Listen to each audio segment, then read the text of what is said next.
where strategy gaming meets good vibes. No stress, just critical moves.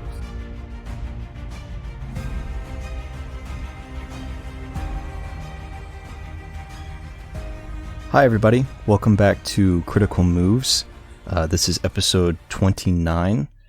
Today we're going to be talking about franchises in video games or media in general that have branched out and created a video game entry in the strategy gaming genre. I'm your host, Jack, and today I'm joined by Tim. Hey everyone, how you doing? And Adam. Hello everyone. So I believe Critical Moves back on episode 5 talked about franchises they wanted to see branch out into the strategy gaming genre, franchises that they wanted to see make an entry in that genre and kind of compete with the other larger names in the industry. Today we're going to talk about the franchises that did make that jump, whether or not those entries were successful, whether or not they adapted the source material well, and whether or not they actually used the genre to its limitations or advanced the game in any way to kind of put themselves in a place in that industry. So Tim, Adam, I'm not sure what your experience has been with strategy game spin-offs for franchises that already exist. Some titles I can think of being Fallout Tactics, Lord of the Rings, Battle for Middle-earth, Gears Tactics was actually one that was brought up in the Star Wars episode by Nuno that I listened to. So Tim, what's been your experience with spin-off and strategy games? Very mixed, actually, I would say. I'm always scared, when I hear, for example, a video game that's being transferred into film. I'm like, oh no, they're going to butcher it, help. So I'm cautiously optimistic when it's the other way around, when it's a franchise that's been turned into a strategy game. And some have had a lot of success and have been really well done, and others not at all. So I already have some titles in my mind for both of those. And I don't think we want to dedicate a whole nother episode immediately so close to Star Wars Zero Company, but it's easier for a franchise like that, right? Because they've already had, I think they talked about in that episode, 3 strategy titles for Star Wars. It's like the same thing with Dune. Spice Wars is just another in a line of strategy games for Dune. One of the ones I can think of, and to talk about my own experience for something that kind of came out of nowhere and it's in a franchise that didn't do strategy games before, is Minecraft Legends.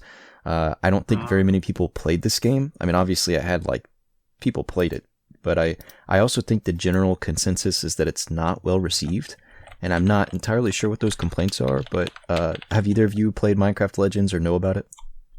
No, I never played it. What is it like, Minecraft Legends? Can you describe the game a bit to us? Yeah, so it takes on a genre I'm going to get hated on for not necessarily knowing how to define, but it's the type of strategy game, maybe something kind of like, I'm probably misremembering this completely, like Total War, where you're on a horse and that's your real-time strategy unit, and your commanding unit is your player character that travels around the map, and essentially you're able to collect enemies or allies off the battlefield, round them up into groups. I think you have commands for squad formations and can command specific enemies, like Mountain Blade. I would say is another good example of how it's done. Purposefully selecting troops out of your army like Mountain Blade and then giving them a squad formation. And one of the things I thought was interesting to lean into the point of Minecraft, besides using just the characters and creatures from the game, was you had a magic staff that you used to command your army, and you could also use it to do preset world edits. So you could build walls out of blocks within the world with your magic staff, and in doing so you could also direct the sandbox of the battle by blocking in enemies or building ramps up to certain parts of the fortress that you were sieging to get past the wall, so that you didn't need to necessarily break the wall. You could just build a grass or snow ramp. And I always thought that was interesting. And they also had villages in the world that you could claim in combat or defend, and then you basically earned the village on your side, and then you could build fortifications, like preset buildings with Minecraft blocks to better defend it. So it wasn't stats based, where you necessarily gathered resources and assigned troops, or something like Mountain Blade, where you'd actually have to dedicate time to a fortress and apply troops there and make sure they have food.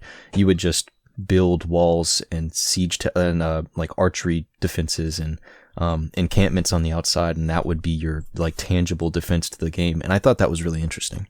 Is it like a type of strategy game that you are also a unit in this world? Yeah, you're a unit too. That's it's kind of like how when I was comparing it to Mount & Blade, it's like if you were, when you join a battle in Mount & Blade, you're in the battle and you're on your horse or off foot. But in this game, you're always on a horse. And the other interesting thing is that it's open world, so there isn't a linearity to.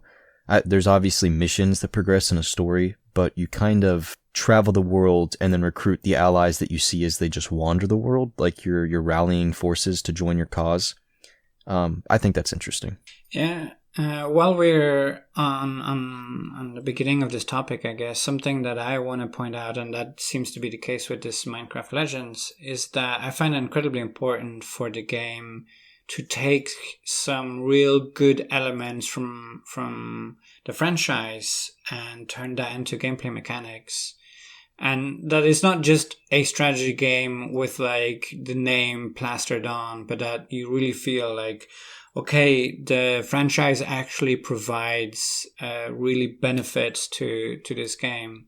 And then, yeah, with Minecraft, this like ability of like building anything you want and then transferring that into a strategy game, I think that you sold me that it could be really cool if done well, yeah. If I can then go on and leapfrog off of that, I guess one game that did that really well was Dune 1. So most people have played Dune 2 or know of Dune 2 at least, the godfather of RTS games. But there was a game before that, Dune 1 in 1992. And if anyone has read the books or even the movies now, there's a TV show as well. Dune 1 did a really, really good job of capturing the spirit of the Dune universe. And there's like a lot of RPG elements as well. It's kind of a hybrid RPG and strategy game, both in one. And there's like treachery, there's a lot of the spirit of the Dune universe goes into that game, and then I appreciate that greatly. It's not just a strategy game; it's Dune, the strategy game. But isn't the first Dune like kind of also like an adventure game? That's what I said. Yeah, it's a mixture of adventure game and strategy game. Yeah. Oh, sorry. Yeah. Okay. But there's definitely a strategy part where you have units, you have resources, and you have to capture the map and attack the enemy fortress and so on. Yeah, and I've only gotten to play minutes of Dune Spice Wars. And I mean, Dune, like I said before, is a franchise that's had a few strategy games under its belt now. What are both of your experiences with Dune and its various strategy game spin-offs? No, I think Spice Wars is a decent game. If I had a few friends who were hanging out and they're like, hey, do you want to join us and play it together? And there's the four of us in a room at a LAN party or something, and we play it together. I think it could be fun. I would enjoy it. But that's a pretty big requirement. And I think it does a good job of innovating a little bit on the standard RTS formula, and it brings in some interesting mechanics. But I guess I'm a little bit tired of standard RTS games, and I need something a little bit more than that nowadays. And I would have rather played a Dune Grand Strategy game, for example. But maybe that's also just what I prefer now. Then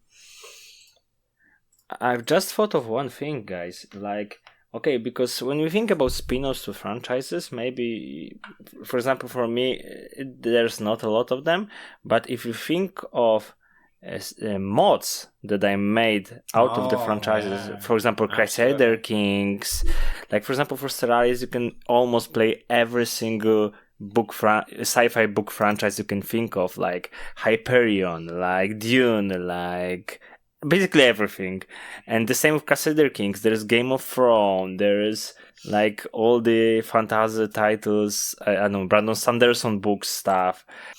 Absolutely. And there's huge amounts of spin-off mods. Mass Effect as well, Lord of the Rings, Star Wars. All of these, there's like super fun games too. Even in Age of Empires, custom maps and so on. Jack, as host, do I have your permission to say something maybe a little bit controversial? Sure, absolutely. I'll filter every negative comment my way. I would say that I do have serious criticism for our modern copyright laws.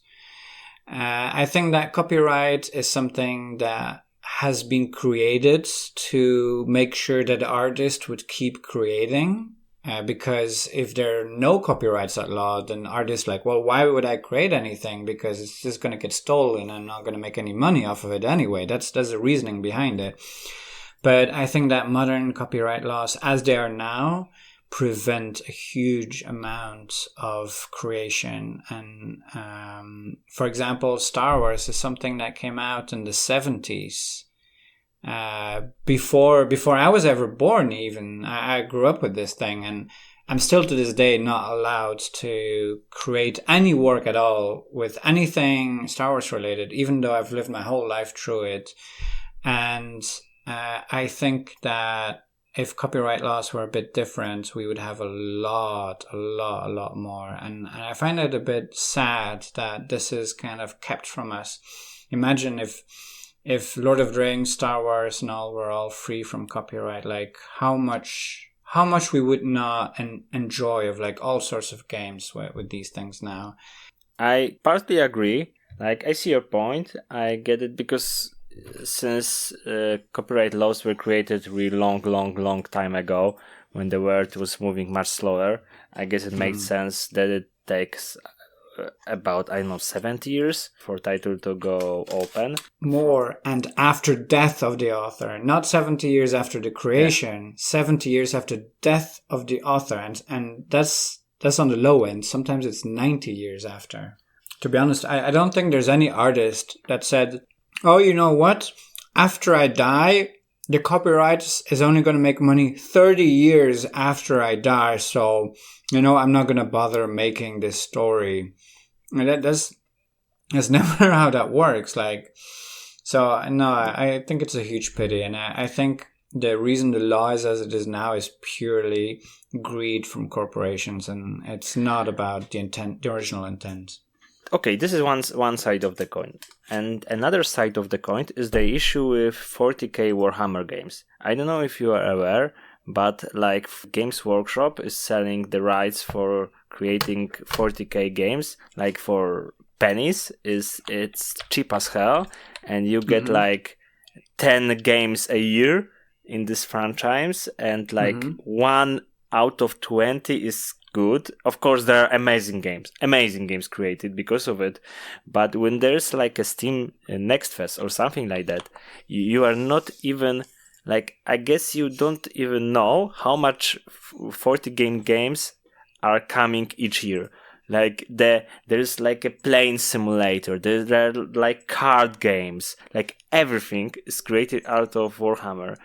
Sure, but if Total War makes a Warhammer game, then I know Total War stands behind it. I know the creators of it, so I can rely on that. And I think that's good enough. If we get 1 out of 20 great games because people are free to create the games that they want, I think... I'm sorry, I didn't want to derail the episode too much, but I just wanted to say that I think that we would have a lot more really cool, fun games if copyright was done a bit differently, that's all.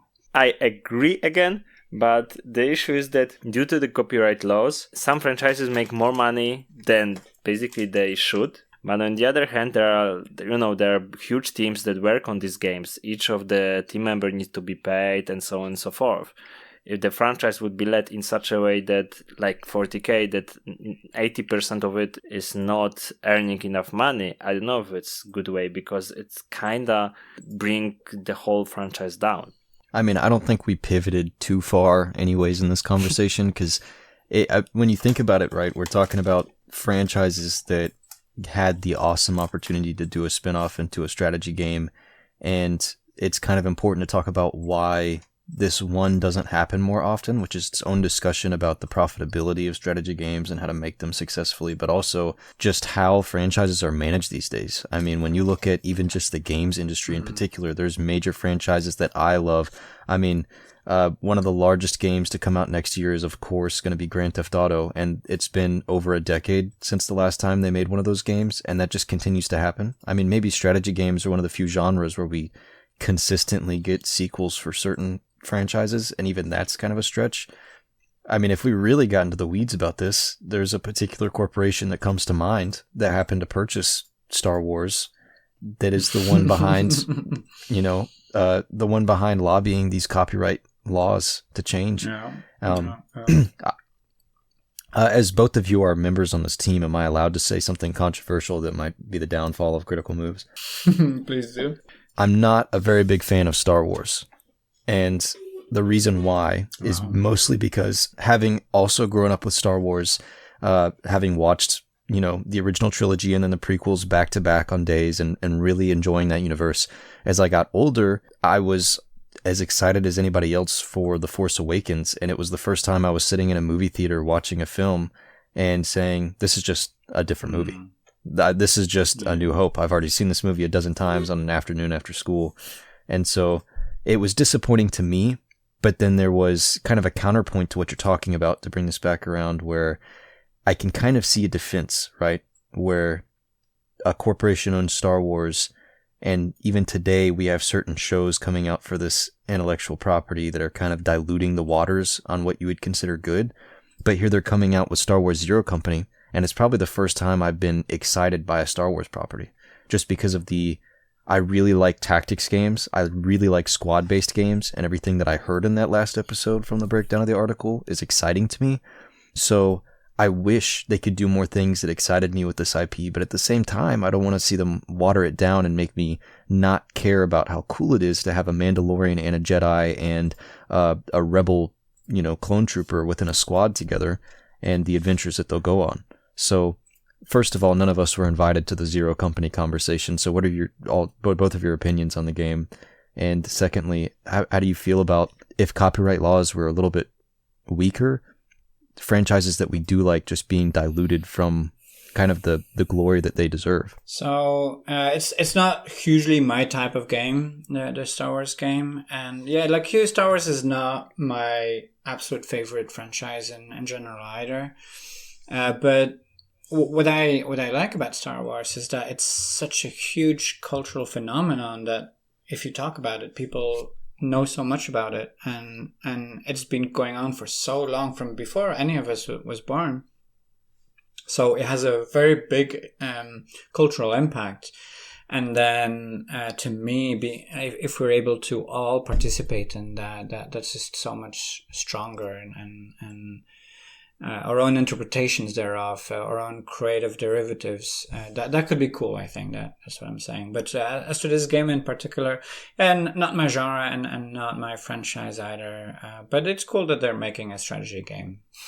Since I'm also not a huge fan of Star Wars, I have a different opinion on this topic, because when I was younger, I loved it. But this is kind of the franchise that is like, you watch Star Wars, you are in love in the whole universe, and then you read lots of sci-fi books, you watch lots of sci-fi movies, series, and then you realize it's not that good.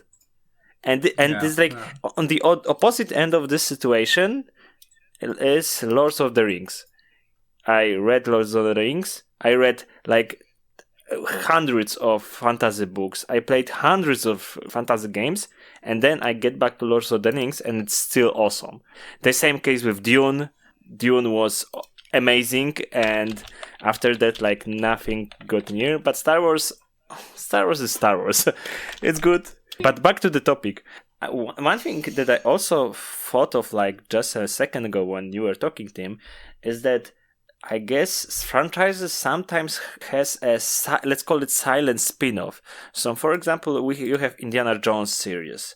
and you have action games and there's adventure games, but there's not a single tactical game or like stealth tactical game, but there is a game that's based on it. It's called Pathway, but it's not connected with the franchise at all. But even the main hero has like this head of Indiana Jones, so it's so close to the to the franchise.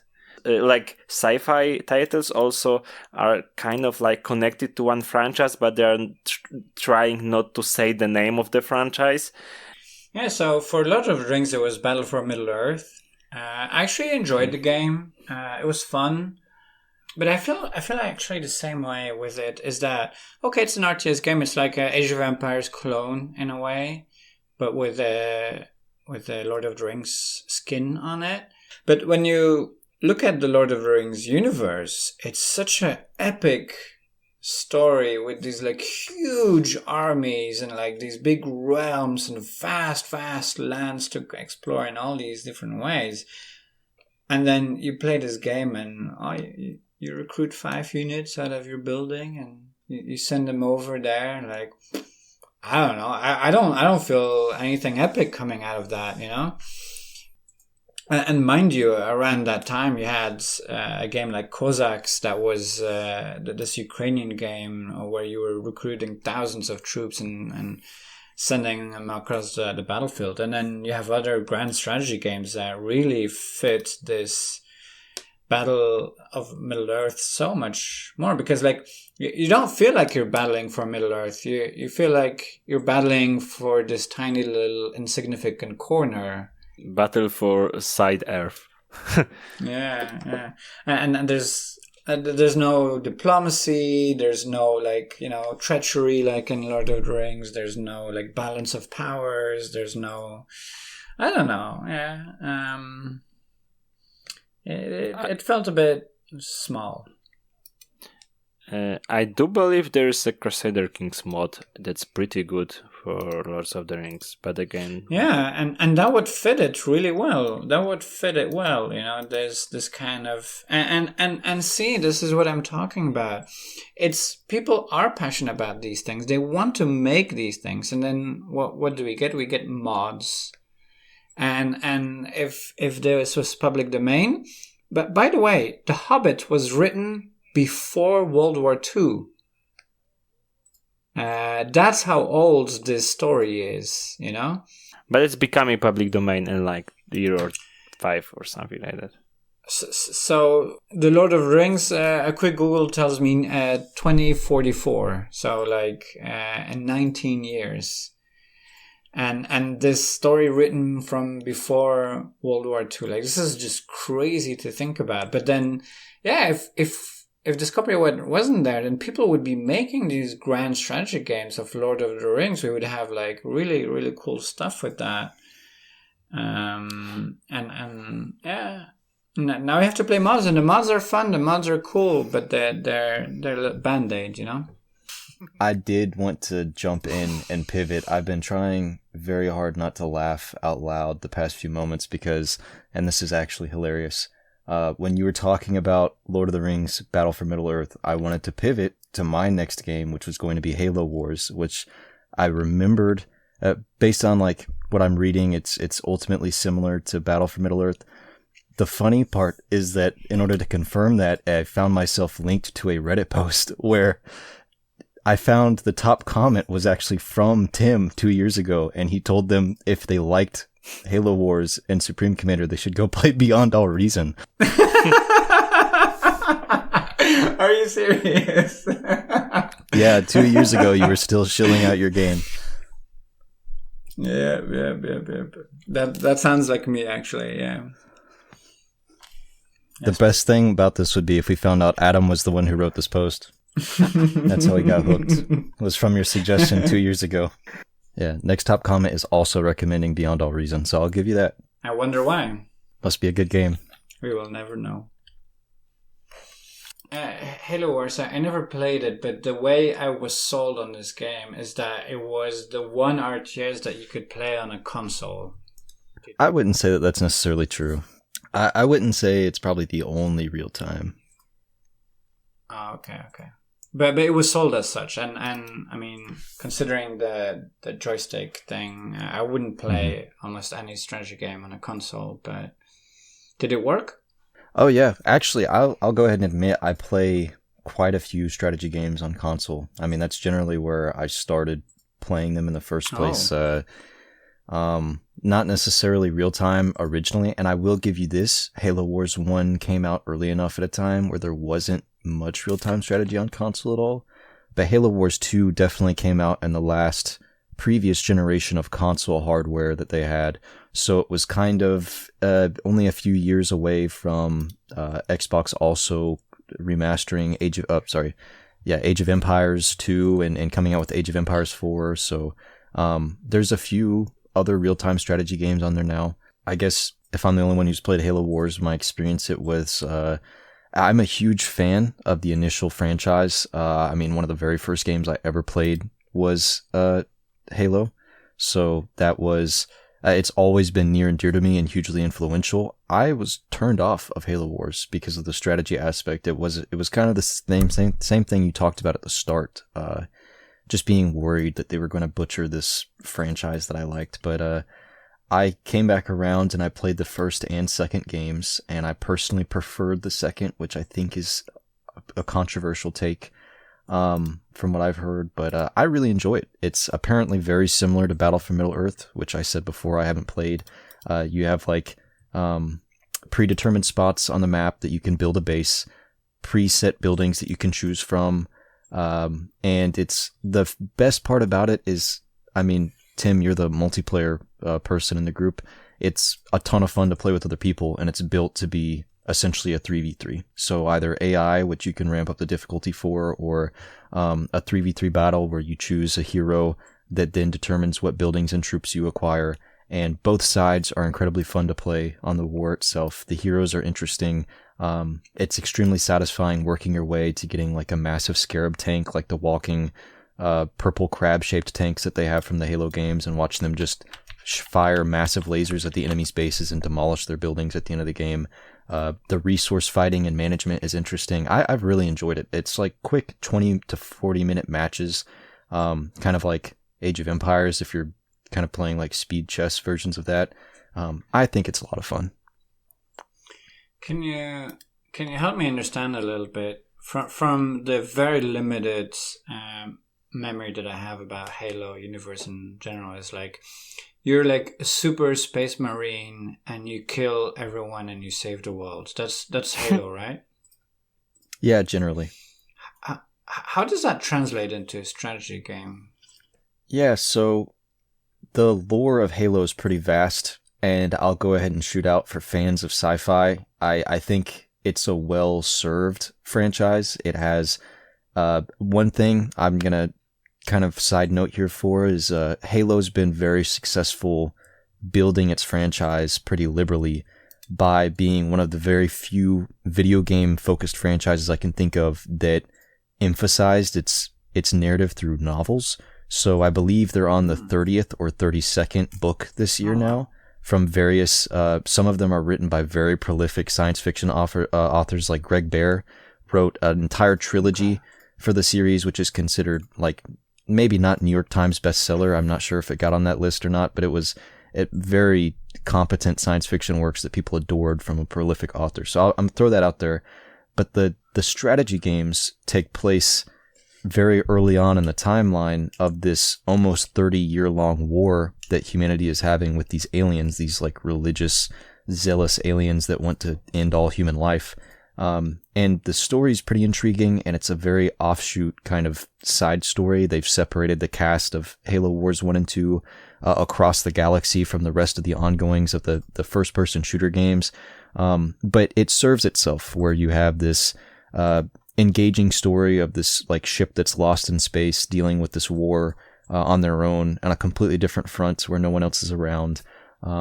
They're stuck on these individual battlefields with various different biomes and like base locations, and it also has a very, I'm not going to go out here and say like captivating narrative, but it has a story that serves both of the first and second games in the Halo Wars series that kind of expands on the universe. And specifically relies on its cast and characters. So, like, it's got a narrative, it's got an engaging storyline, it adds to the general timeline of the Halo War that takes place in the background of these games, and it's kind of like a big form of fan service, because any franchise that makes the move to strategy, you want to see all the cool vehicles and tanks and individual things you hear about in the books but you never see in the games be tangible as troops in a strategy game. You finally get to see these aircraft that you've only read about before appear for the first time in a Halo game, and you're commanding squads of them and upgrading them. It's very cool. So it's almost more an adaptation of the books than of the first-person shooter. I would say it borrows the universe and tells its own story, but it uses like terminology and things like that. Cool.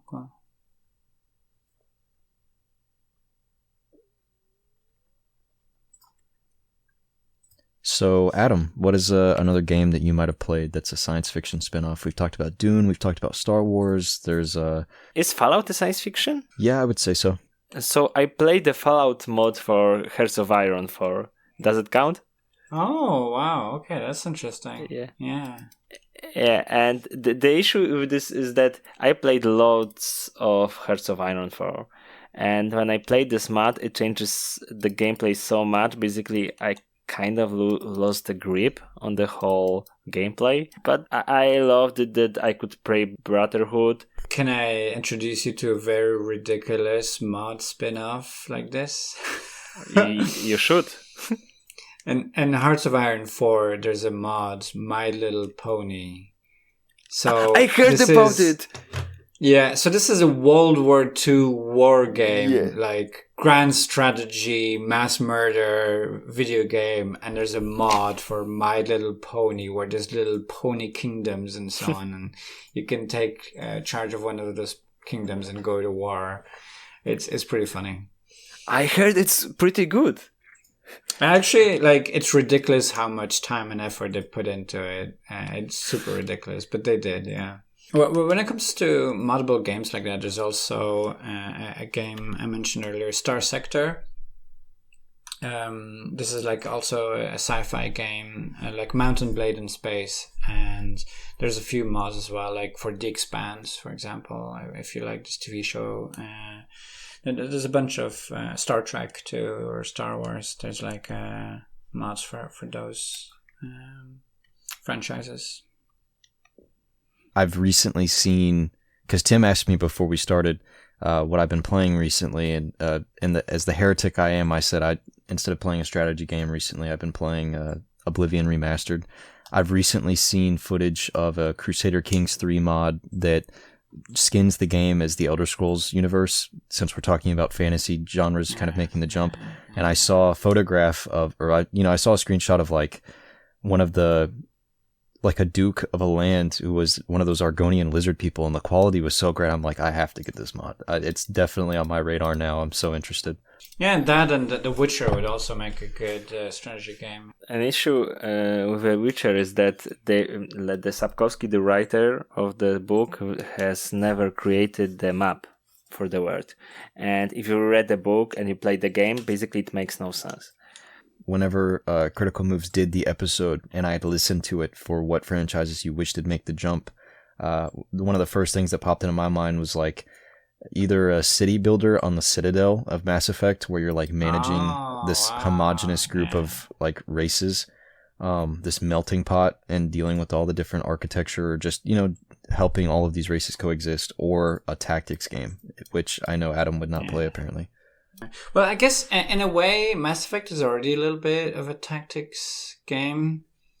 You have your squad, and you can like pause and everything like that, and you have the skills. And actually, it's interesting, something I mentioned before. Mass Effect was see how Mass Effect was actually created was they first made Knights of the Old Republic, a Star Wars game, very similar. And that game was also, it was even more a tactics game, because it was like Mass Effect but turn-based, but the turn-based was kind of like hidden away. So you don't press next turn every time someone fights, but there is like one turn, everyone does their one attack, and then next one turn, and you can pause at any time and do abilities. It's like XCOM or whatever like that.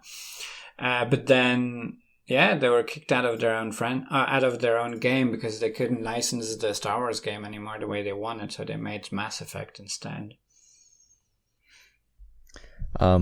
Another strategy game spin-off I can think of course, is World of Warcraft did a spin-off, which is Warcraft 1 through 3, so I'm not sure if you're familiar with those. Hey, I think you're cheating here.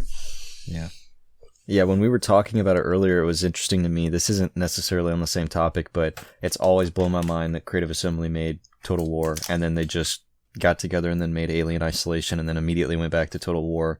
And so they just had this moment where they're like, if we weren't making a strategy game, we'd make one of the greatest horror games of all time, and then just go right back to making these like real-time war games. Not war games, but real-time battlefield combat games. Yeah. Also, talking about World of Warcraft and spin-offs, can I just say that the movie Warcraft was actually really, really good. I'm super disappointed that they didn't keep making more movies. I've been hearing more and more about this revisionist history of this movie. Yeah, I suppose we should wrap up since we're all getting antsy. I really want to ask Tim what he thinks a Beyond All Reason game would look like if it was a spin-off outside of strategy games, like if it took on a different genre, but I feel like that's its own topic to hear Tim talk about. You could do a first-person shooter where you're one of those giant robots, I think. Like a MechWarrior? Exactly, that's exactly what I was thinking. I feel like MechWarrior was such a good game and old, and nothing has come close to it. And it's something that's like dying to be made. I think one of those like robot fighting games. Thank you for humoring me, Tim, about what kind of genre Beyond All Reason would jump into. And if you want to hear us talk more about Beyond All Reason and Stellaris and the same games that we bring up every episode, or more fun topics like this, please follow us. Hit up the website, criticalmovespodcast.com, I believe. The Discord is how you can get involved. Send us review codes if you're a developer. And thank you, Adam and Tim, for joining me today. Thank you, bye. All right, bye, everybody. Cheers.